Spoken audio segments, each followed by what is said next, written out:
So again, wanted to thank Polaris Sensor Technologies for offering up some funding for Best Paper Awards. We are pleased to have Mike Welfare here from Polaris representing their company.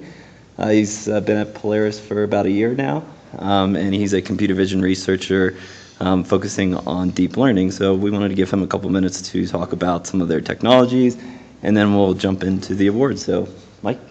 Well, thank you very much. And I'm very pleased to be here, and our company is very pleased to be involved in this work.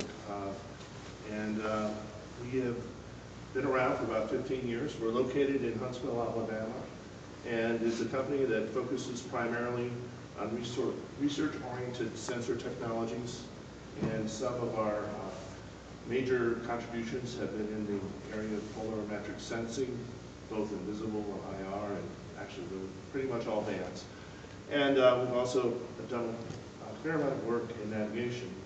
And navigation technology is also based on polarization, phenomenology, given the sky, and so forth. So it's a company that I hope you'll keep in mind as you look for sensors. We do produce the Pixis sensor, which provides Stokes vector imaging and the infrared, long-wave infrared, and other various custom sensors. So we are doing what we can to support this area and other related algorithm technologies. And we really appreciate what you bring to the technology and all your research.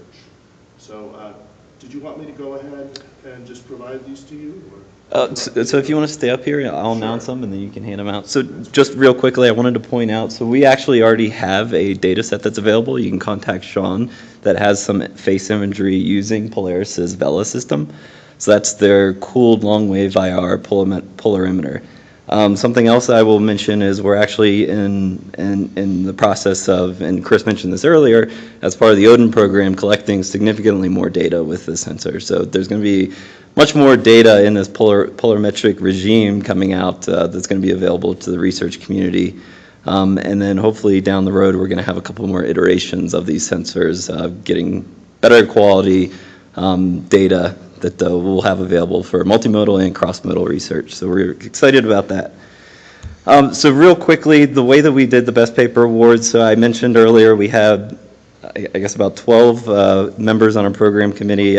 We had every paper reviewed at least 3 times, and when the reviewers were doing the reviews, we asked them to rate each paper between 0 and 5 based on the technical quality, novelty, and the written clarity of the paper. The awards were based on the highest average score across each of the reviewers. And so basically the paper with the best average was awarded the Best Paper Award, and the runner-up Best Paper Award was the second highest scoring. So without further ado, the Best Paper Award went to Facial Attributes Guided Deep Sketch to Photosynthesis, so Hadi Kazemi from West Virginia University. So congratulations, you won the $350 Best Paper Award. Don't gamble it away at the casino before you leave. Thank you so much. Congratulations. So thanks again to Polaris. And real quickly, we do have a runner-up Best Paper Award that we will announce at the end of the next session. So I think